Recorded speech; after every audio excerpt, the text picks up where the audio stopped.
Me lembro como se fosse hoje. Eu e o Johnny, meu esposo, dentro do carro, ouvindo o podcast, como de costume, durante a viagem, quando eu ouvi a seguinte frase: todo ser humano passa por dois nascimentos. O primeiro, o biológico, e o segundo, o biográfico, que é quando a gente descobre para o que nasceu. Dentre tantas dúvidas que eu sempre tive na minha vida, naquele dia eu tive uma certeza: eu ainda não tinha nascido pela segunda vez.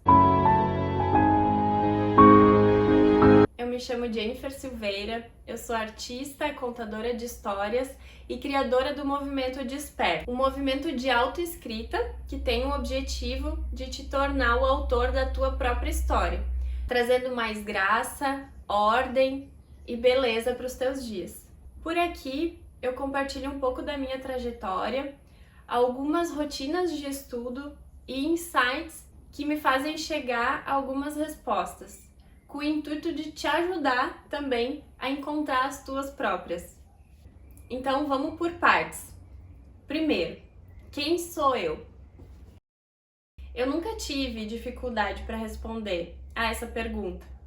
Afinal, durante 10 anos da minha vida, eu segui numa mesma profissão. Então era muito fácil responder essa pergunta. Quem sou eu? Eu sou fotógrafa. Pronto, era isso que eu respondia.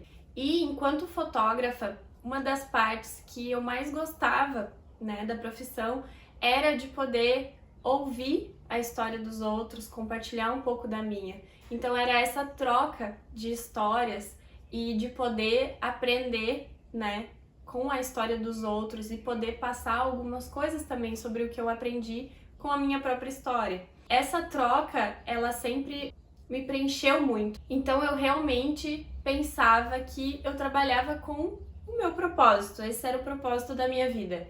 Era essa troca de histórias e de me conectar com as pessoas e através do meu trabalho poder contar a história delas, Ainda além do que aprender com elas ao longo da minha trajetória. Depois de trabalhar 10 anos com a fotografia, algo que sempre me preencheu, me fez muito feliz e de fato, durante o tempo que trabalhei com a fotografia, via ela como meu propósito de vida, eu fui surpreendida por um vazio muito grande.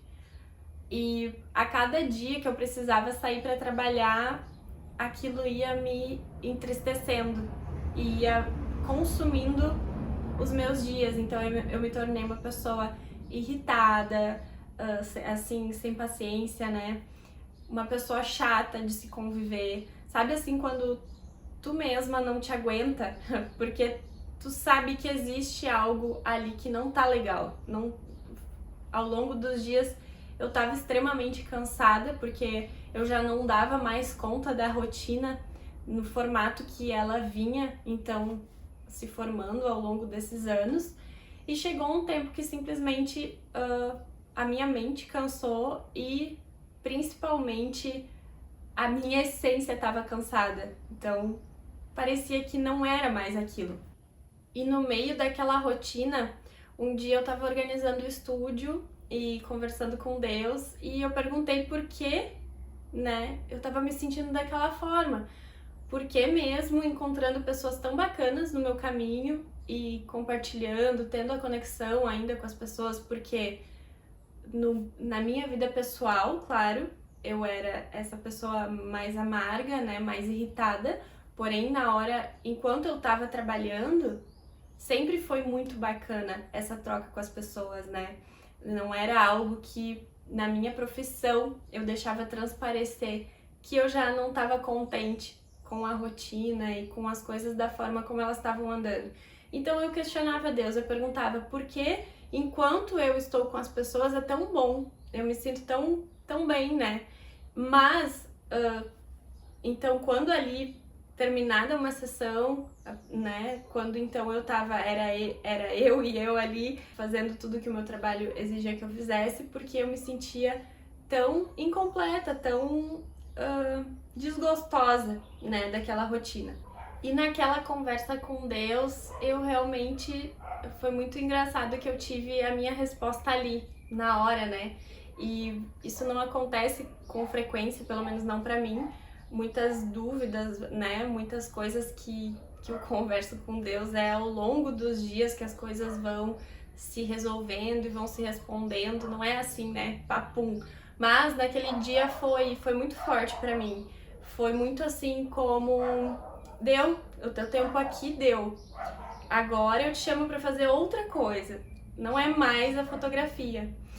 E naquele dia, simplesmente, eu peguei a câmera no estúdio e, pra quem não sabe, eu trabalho, né, esses 10 anos eu sempre trabalhei com meu esposo, nós dois somos fotógrafos. E saindo do estúdio aquele dia, eu deixei a câmera em cima da mesa, assim, e eu falei pra ele, hoje foi o último dia que eu fotografei. Não é mais isso, né? Não é mais pra mim. E como o meu esposo, né, do meu lado, no dia a dia, ele já tava vendo que não tava mais legal. E acho que por isso também ele já logo entendeu e me levou muito a sério, assim, né? Não tratou como se fosse, amanhã ela volta e fotografa. E por muitas vezes também a gente teve muitas conversas sobre isso e eu não sabia explicar o porquê aquilo já não me fazia feliz como antes. E simplesmente foi algo que eu julgava ser o meu propósito de vida e no decorrer de alguns dias, assim, parece que aquilo ali foi se apagando aos poucos e eu vejo hoje que justamente tinha um motivo para aquilo, né? Assim, quando realmente Deus espera que a gente vá para outro lugar, que a gente faça outra coisa, que, né, ele espera outra coisa de nós, ele vai tirando aos pouquinhos aquilo que antes era muito nosso, né, que eu sempre imaginava, eu vou fotografar a minha vida inteira, né. Nunca que eu imaginei que em algum momento da minha vida eu realmente iria parar de fotografar. Eu achava que aquilo ali, então, era a minha essência, era o meu propósito, era como se a fotografia fosse eu, entende? E não era. Deus me mostrou que não, que existe muito mais do que uma ferramenta de trabalho, né? A fotografia, ela era uma ferramenta que Deus usava na minha vida e que de todas as formas que ele pode me usar, aquela era só uma das formas, né? E ali o que aconteceu nos próximos dias, então, eu realmente saí da parte de fotografar e conversei com o Johnny, disse que então eu ficaria mais na parte administrativa do estúdio, né, na parte das demandas de entregas, de atendimento ao cliente, orçamentos, enfim, e foi o que eu fiz. Mesmo que eu tinha, então, ali uma atividade diária, né, eu seguia na rotina de ir para o estúdio e tudo mais, foi uma época em que eu fiquei completamente no escuro, porque então até então aquilo que eu sempre fiz, eu sabia que não era mais, e eu olhando pra mim e me conhecendo, né, vendo quem eu sou, me conhecendo hoje, eu vejo que não poderia ter sido diferente, porque então eu sempre fui essa pessoa muito 8 ou 80 e tal, ou eu tô dentro ou eu tô fora, e realmente aconteceu do jeito que tinha que acontecer. Mas foi ali que então eu comecei, que eu posso dizer que eu comecei a sentir as dores das primeiras contrações do meu segundo nascimento. O doido é que enquanto a gente nasce de novo, é a gente que sente as dores dessas contrações, porque é um processo muito doloroso. A gente simplesmente descobrir que aquilo que achava que nasceu para fazer a vida toda, não é isso, né? E só que é algo, hoje eu venho através desse vídeo dizer, isso é algo natural, é algo que se já aconteceu na tua vida, tu sabe sobre o que eu tô falando, tipo, dói, mas a gente sobrevive, dói, mas tem um motivo e ele é sempre muito maior do que a dor que a gente possa estar sentindo nesse processo. Eu sempre fui uma pessoa muito alto astral, sempre vi muita beleza na vida e foi um período aonde então eu deixei de ver e acho que por isso que se tornou algo um pouco mais difícil para mim. E O que eu quero trazer através dessa história, através da minha história, nesse primeiro vídeo, é que se eu tivesse a maturidade que eu tenho hoje para entender sobre o que eu estava passando, talvez teria sido menos difícil. Então, vai que tem alguém por aí passando o que eu já passei, eu quero te dizer calma, calma, que vai dar tudo certo. Agora pode ser que tu está passando por uma fase ruim, né? Por algo parecido, mas completamente nas tuas circunstâncias. Tem uma frase que hoje acalma muito meu coração quando eu tô um pouco mais agitada com algo, tudo é por enquanto, né? Tu não vai se sentir assim pra sempre. E talvez naquela época eu só deveria saber dessa frase e pensar, calma, é por enquanto. Daqui a pouco as coisas vão se ajeitando, porque as coisas vão se ajeitando, né? E sempre é por algo melhor. E outra coisa que também me faz pensar muito, assim, quando eu tô um pouco angustiada porque eu não tenho as minhas respostas, né? É que Deus, ele não sabe errar. Então, muitas vezes a gente pensa, tá acontecendo tudo errado na minha vida. Não, mas é errado pra nós, mas ali pra frente vai fazer sentido e tá tudo certo. Então, através dessa parte um pouco triste da minha história, eu tô aqui hoje pra te dizer que vai dar tudo certo, né? Sempre dá. Isso tudo aconteceu em um processo mais ou menos de 2 anos e pouco. E lá no início, eu comecei a levantar cedinho, todas as manhãs, e escrever. E aí eu comecei a escrever sobre o que eu sentia, sobre o que estava na minha cabeça, sobre o que eu tinha visto no dia anterior, sobre algo que eu procurava algumas respostas, enfim. Todos os dias eu escrevia, todo dia de manhã. E isso me dava um gás para o dia, né? Porque, por exemplo, deixei de fotografar, não faço mais aquilo que sempre amei fazer, justamente porque deixei de amar, talvez. Mas, enfim,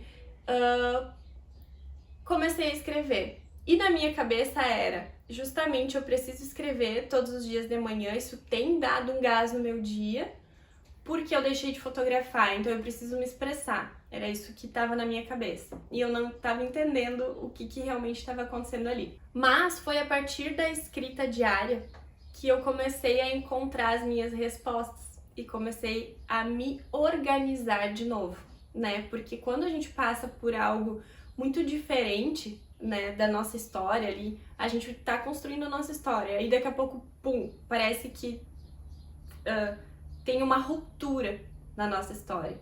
E a partir dali, era como se eu precisasse me reescrever de novo, todos os dias, né? E isso foi me organizando, e foi organizando, então, uma nova história a partir daquela ruptura. E aí, uma das coisas que eu fui descobrindo, enquanto eu escrevia, é que o quanto nós somos guiados pela nossa linguagem.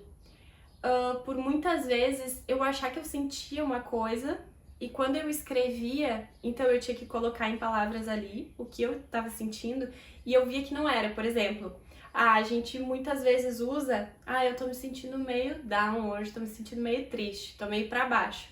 Daí tu vai ver, não, tu não tá pra baixo, tu tá entediada com a tua vida, ou tu tá cansada, ou tu tá irritada também, somos mulheres, né? Os nossos hormônios, eles oscilam muito. Às vezes é só um dia de irritação. Eu não estou triste, eu estou irritada. Então, tudo muda quando a gente consegue dar o nome certo para aquilo que a gente está sentindo. Porque a partir do momento que eu consigo dar o nome certo, então eu tenho o antídoto para aquilo.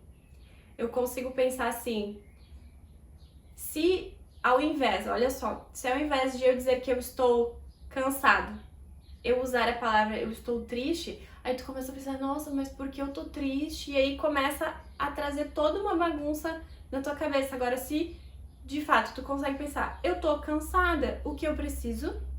Descansar. Eu só preciso hoje descansar. E aí, isso traz, então, é como um exame, por exemplo, que nos traz ali coisas a respeito do nosso corpo. A escrita, ela é como um exame que traz as percepções e os resultados da nossa mente. E através disso a gente consegue então diagnosticar a nossa mente. E eu comecei a ver o quanto é poderoso isso no meu dia a dia e o quanto isso foi me ajudando a amadurecer, a entender melhor a vida. Ainda muito do que uma narrativa, uma linguagem errada que a gente usa para falar sobre aquilo que a gente está sentindo, ou o pior, muitas vezes a gente não fala sobre o que a gente sente, a gente não escreve, né? Muitas vezes a gente não tem um acesso à terapia. Eu me lembro que naquela época, então, ali que eu tava vivendo esse tumulto todo na minha vida, eu tava fazendo terapia. Eu fazia de 15 em 15 dias, que era também como eu tinha condição de levar, né? Condição financeira, eu digo. E aí acontecia algo no meio ali, por exemplo, tive a minha terapia hoje, amanhã já acontecia algo. E eu entrava em desespero, eu pensava, meu Deus, eu preciso falar com a minha terapeuta sobre isso. E eu precisava esperar esse tempo até que eu tivesse uma próxima consulta. Algumas vezes, inclusive, ali nos momentos mais turbulentos, eu dei um jeito de fazer semanal para então eu conseguir organizar todo esse mar de coisas que eu estava vivendo. Fico pensando o que acontece com uma pessoa, por exemplo, não tem acesso à terapia, né? Ou uma pessoa que ainda ela tá enfrentando tudo isso e em casa tá uma bagunça, né? Ainda ela não tem pessoas que também conseguem ajudar em volta. Às vezes os amigos estão tão mal ou pior, né, na questão de desordem emocional. E aí o que acontece naturalmente é toda essa desordem psicológica nos leva a distúrbios, né, a vícios, distúrbios alimentares, distúrbios emocionais, crise de ansiedade, crise de pânico, burnout, o que a gente tem visto que cada vez é mais comum. Por isso que eu resolvi trazer então essa história hoje, sobre realmente o tempo em que eu vivi uma desordem muito grande mental e de que formas que eu comecei a reagir e consegui me reordenar, porque eu comecei a ver que as histórias que eu me conto diariamente sobre a minha própria vida, elas têm o poder de me tornar o caos, ou elas têm o poder de me ordenar. E como, então, eu optei naquela época por escrever diariamente, ficava ali, era muito nítido, né? Era como eu ler um livro e pensar, nossa, isso aqui não faz sentido nenhum. Porque ontem eu tava me sentindo desse jeito, agora eu me sinto daquele.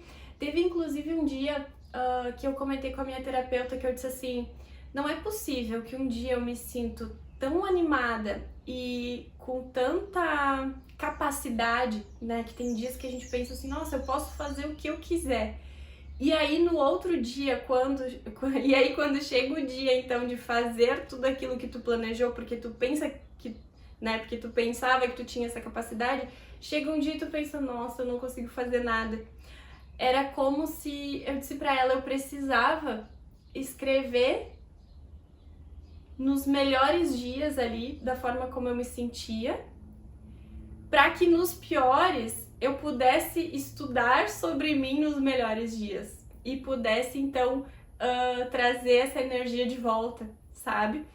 E foi justamente isso que aconteceu com a escrita diária. Era como se cada dia eu tivesse estudando sobre o que eu sentia, né, o que eu vivia, e eu conseguia alinhar o que eu sentia e vivia com o que realmente a linguagem representa, ou seja, trazer para a razão, trazer para a prática aquilo ali, né? De olhar para o que eu estava dizendo e entender o que verdadeiramente aquilo significava.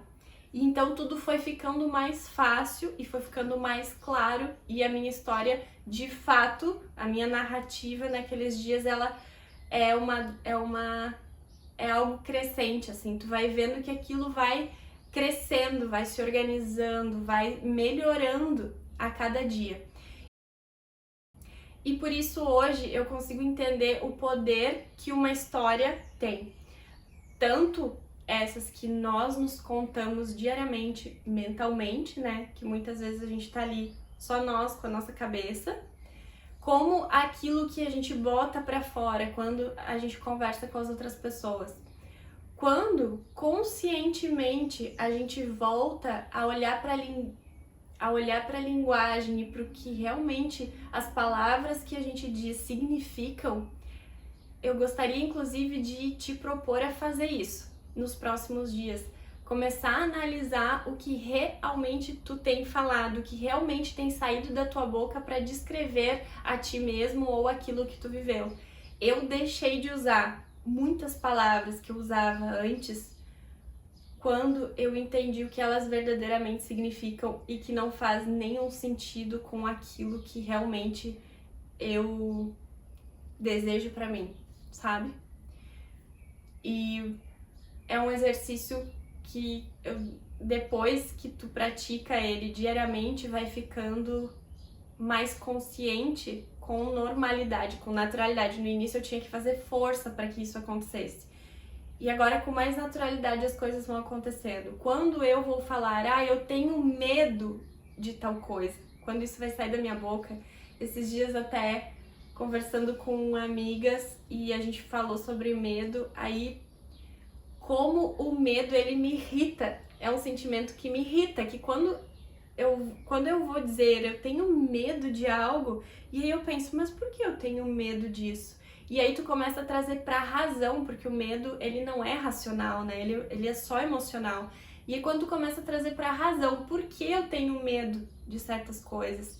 E começa a pensar que aquilo tudo é algo que a tua mente criou, aí talvez daqui uns dias tu vai dizer, o medo me irrita, porque é justamente o que eu sinto toda vez que eu penso algo sobre medo. Mas é só um exemplo de uma das palavras, então, que eu tenho deixado de usar. Porque aí, muitas vezes eu troco o medo e penso, eu tenho uma certa dificuldade em fazer tal coisa. Eu tenho usado a palavra dificuldade. E aí eu penso, mas por que eu tenho dificuldade? Porque tem algumas coisas ali que eu preciso organizar ainda. Mas não que seja... Eu não quero dizer pra mim que eu tenho medo de algo. Eu prefiro dizer que eu tenho dificuldade com algo, porque a dificuldade é algo que, na prática, eu posso ir melhorando. Eu consigo ver, não, se é uma dificuldade, então se eu praticar vai ficar mais fácil, né? Eu vou começar a ter a facilidade. Agora o medo, ele é muito imbatível, entende? E é esse tipo de coisas que a linguagem nos traz sobre a nossa própria história e sobre o nosso próprio eu. Quem sou eu? E aí quando a gente começa a pensar a respeito do nosso eu, e as palavras que a gente usa, elas vão ficando mais assertivas. Então a gente vai se tornando uma pessoa mais organizada, mais confiante, porque então eu torno mais racional aquilo que eu penso sobre mim e não fico tanto no sentimento de eu sou incapaz, né, e tudo mais, porque aí tu pensa, não, mas eu tenho a capacidade de fazer tal coisa. Enfim, trouxe tudo isso por um motivo. Através das histórias, então, eu noto que a gente vai exercitando a nossa capacidade de interpretação. Muitas vezes a nossa comunicação com as outras pessoas e com nós mesmos, ela tá difícil porque a gente não tem mais a capacidade de interpretar as coisas pela nossa razão. Normalmente a gente está interpretando a nossa vida e as coisas à nossa volta pela nossa emoção. E é justamente isso que eu gostaria de te propor através desse e dos próximos vídeos que vem por aí, que a gente consiga exercitar a nossa interpretação sobre a vida e sobre as coisas que acontecem. O que eu vejo? Nós, como pessoas, somos igual a uma obra de arte. Eu gostaria que tu pensasse em ti dessa forma. Eu sou uma obra de arte. Tu é uma obra de arte. E muitas vezes, quando a gente tá nessa bagunça mental, é como a gente ir num museu e parar na frente de um quadro e a gente olha para aquele quadro e ele não faz sentido nenhum, sabe? Ele não parece nem bonito, é algo que eu não teria na minha casa, ele não faz sentido nenhum, ele não traz desenho nenhum, ele não traz cores, ele não me traz sensações boas, né? E muitas vezes nós somos esse tipo de obra de arte caminhando pelo mundo, simplesmente porque a gente não tá organizando o nosso desenho, a nossa história, as nossas cores, né? Que é algo que as pessoas, muitas vezes, elas não querem pra vida delas, sabe? Porque tá tão bagunçado, tá tão estranho, é tão caótico. E, por outro lado, muitas vezes a gente tá sem entender qual o nosso sentido no mundo como obra de arte, né? Como a obra de arte que somos. E através, então, da escrita diária, que eu chamo ela como um estudo de si, né? A gente escreve sobre nós mesmos para que a gente consiga estudar sobre aquilo e reorganizar aquilo. Reorganizar justamente para que a gente consiga entender aquilo que a gente carrega com a gente. A arte, a essência, aquilo que muitas vezes Deus desenhou em nós como a obra de arte que somos, feitas por Ele, criadas por Ele, tá emaranhado no meio de uma bagunça, sabe? Que a gente já nem enxerga mais o que Deus quis desenhar ali. Essa é a nossa parte, sabe? Eu vejo que essa é a nossa parte como ser humano. Diariamente a gente nos tornar melhores e mais organizados, porque quanto mais aquilo que é divino em mim fica à mostra, mais eu influencio as pessoas à minha volta a também catarem por aquilo em si, sabe? Quanto mais eu trabalhar em mim para que aquilo que é divino apareça, mais eu influencio quem tá à minha volta a que faça o mesmo, né? Não existe nada mais inspirador do que uma pessoa que é quem ela é. E isso parece que liberta quem tá em volta. E é isso que eu busco, então, a cada dia através da minha vida e que eu busco através desse projeto. Não tô pronta justamente porque eu continuo a me escrever a cada despertar e vai ser assim até o final da minha vida. Não estamos prontos. Enquanto estivermos no mundo, não estamos prontos, né? Então, não tô pronta é o nome do canal para que a gente fale mais sobre o movimento Desperta e que a gente conta histórias, interprete histórias e aprenda com elas para que cada vez mais a gente consiga nos organizar, nos desenvolver pessoalmente. Essa é a minha ideia com esse canal. Se fez sentido para ti, te inscreve no canal e segue comigo para as próximas histórias. Um beijo e até mais!